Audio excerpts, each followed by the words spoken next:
बंगाल में हो रहे दंगे, इसके पीछे का मुख्य कारण है अवैध रूप से रह रहे वहां पर बांग्लादेशी हिंदुओं को टारगेट कर करके हमले किए गए, उनके घरों में आग लगाई गई, लूटपाट की गई। कहाँ थी बंगाल पुलिस? इन अवैध बांग्लादेशियों पर क्यों नहीं हुई कार्रवाई? ज्यादातर जिन लोगों पर हमले किए गए हैं सब गरीब लोग हैं और ज्यादातर ऐसी समाज से आते हैं। सोचने वाली बात है, वो सब लोग चुप हैं जो पहले एक दलित के लिए आवाज उठाने की बात करते थे। अब दलितों पर जो हमले हो रहे हैं, कहाँ है वे सब लोग? सब लोग बिजी हैं इस वक्फ बोर्ड कानून को रद्द करवाने के लिए। सुप्रीम कोर्ट चंद्रशेखर आज जो MP बन गया है, वह भी इसमें याचिका में शामिल है। सुप्रीम कोर्ट में उसने भी याचिका दी है वक्फ बोर्ड बिल को रुकवाने के लिए, जो अपने आप को दलितों का नेता बताता है। मैं पूछना चाहता हूँ चंद्रशेखर से, क्यों नहीं गए बंगाल? दलितों के घर जलाए जा रहे थे, क्यों नहीं आपने वहाँ पर ममता बनर्जी को चिट्ठी लिखी कि दलितों पर हमले हो रहे हैं, रोका जाए, इन अवैध बांग्लादेशियों को बाहर भगाया जाए? किसी और स्टेट में कोई विरोध नहीं हुआ इस बिल के खिलाफ, ऐसे दंगे नहीं हुए। मैं तो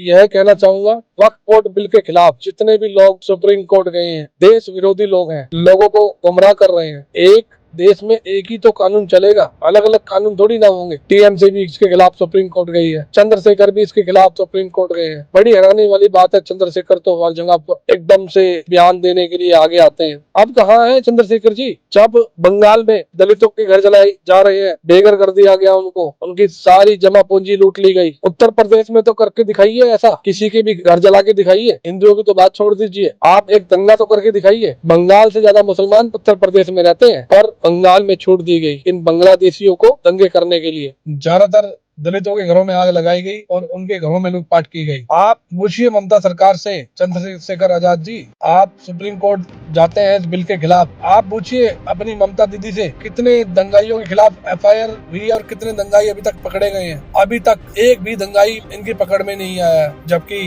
कितनी वीडियो वायरल हो रही है, सबकी पहचान की जा सकती है। अगर सही समय पर केंद्रीय सुरक्षा बल को वहाँ पर नहीं लगाया गया होता तो पता नहीं कितने हिंदू वहाँ पर मारे जाते अभी तक।